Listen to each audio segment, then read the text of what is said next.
Executives at Uber and Lyft are literally killing their own business.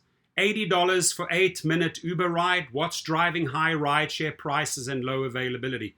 Do they honestly think that doubling or tripling the rates is going to breed loyalty, is going to keep these riders around? I, as a private driver now, I have never seen so many people shift from Uber and Lyft into my private business. I'm smiling all day long, right? But the people that are not smiling, I'll tell you, long term will be Uber and Lyft, right? Because these people are leaving in big numbers. You know, the drivers are still not there, so they think, okay, well, we're going to manipulate demand and supply. We're going to crank up the pricing for the rider, and we're going to pay the driver even less. It's a recipe for disaster. I truly don't understand why they don't get it. And I made a video a couple of weeks back. Here we go. Who profits from this? These guys. The other lines, the Uber line is completely empty. And they are not boots on the ground. So they have no idea what's going on, right? Even these videos that we're making could educate these fools, these executives. But they think they know better because they have this endless supply of money blowing their investors, right? And literally shafting drivers and riders. So John Nichols told his wife he would do pretty much anything besides pay the $80 Uber quoted him for a ride after he landed at LAX. Should have given me a call. The rideshare SHIT is ridiculous now, says Nichols, who works for Yahoo as a creative producer and director. You would see me like a Compton cowboy on a horse riding down Sepulveda before I pay $80 for a 7-8 minute ride. I love that. Love this guy's humor. Nichols is among a growing number of passengers reporting long wait times for Uber and Lyft rides at the relatively new LAX lot, and as traffic at LAX picks up heading into summer. In April of this year, the most recent numbers available, some 3 million plus people made their way through LAX, still less than half of what's typical, but way above numbers from April 2020. But as air travel ramps up, rideshare availability is lagging behind. Tom Napora, who's visiting from Poland, said he was waiting for an hour. Don't wait around for an hour.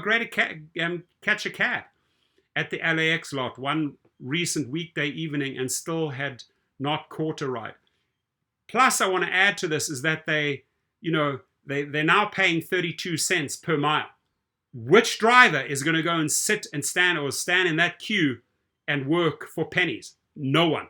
The LA drivers are not stupid. You arrive in LA, you hope you're going to get a good experience, and you're just waiting. The sun is setting, and I'm still waiting. A combination of factors is to blame for the lack of rideshare cars doing pickups at LAX. I blame the executives at Uber and Lyft. That's who I blame. Said Estefani St. Just with Rideshare Drivers United, a drivers group based in Los Angeles. She said many drivers couldn't eke out a living during the pandemic when demand cratered. Even as things begin to pick up again, St. Just said companies like Uber and Lyft removed features such as premium pay for airport runs that incentivize drivers. When I started, I was getting paid $1.20 per mile, said St. Just, who just used to drive an Uber XL. Now you're making 32 cents? Got those numbers right. It doesn't make sense. And not only that, it's humiliating. They're telling you that you're not worth anything. Thank you. St. Just said it wasn't uncommon to make 2 or 3 times the going rate for a ride out of LAX, a bonus that's no longer available. Both Uber and Lyft declined on the record interviews with KCRW. They're embarrassed. That's why they declined. Uber did not respond to questions about driver pay or the lack of cars at LAX. But in a statement posted to Twitter, Uber CEO Dara Khosrowshahi wrote, yes, you're probably paying more for rides, but drivers are getting a higher cut of the fare hike. Stop talking BS, Mr. Khosrowshahi. His comments were in response to an article by the Washington Post. A spokesman for Lyft told KCRW in an email the company has added thousands of drivers in the past few weeks, and it's already leading to a better ride experience with wait times down more than 15% nationwide, but failed to give LAX specific numbers.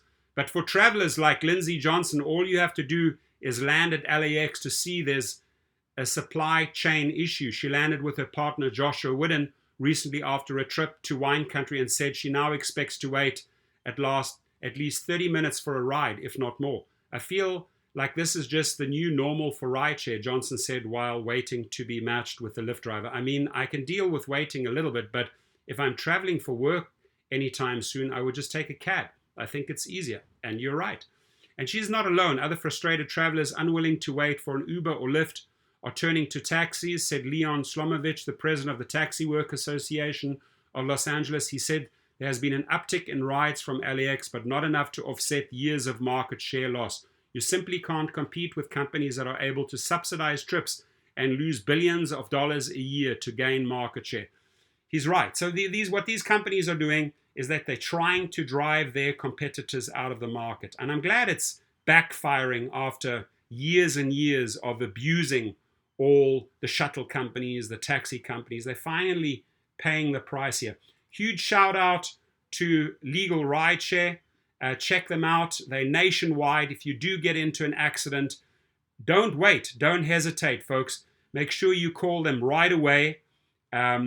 If you are with some lawyer right now and you're not happy with the progress, hit them up. Ask them the tough questions.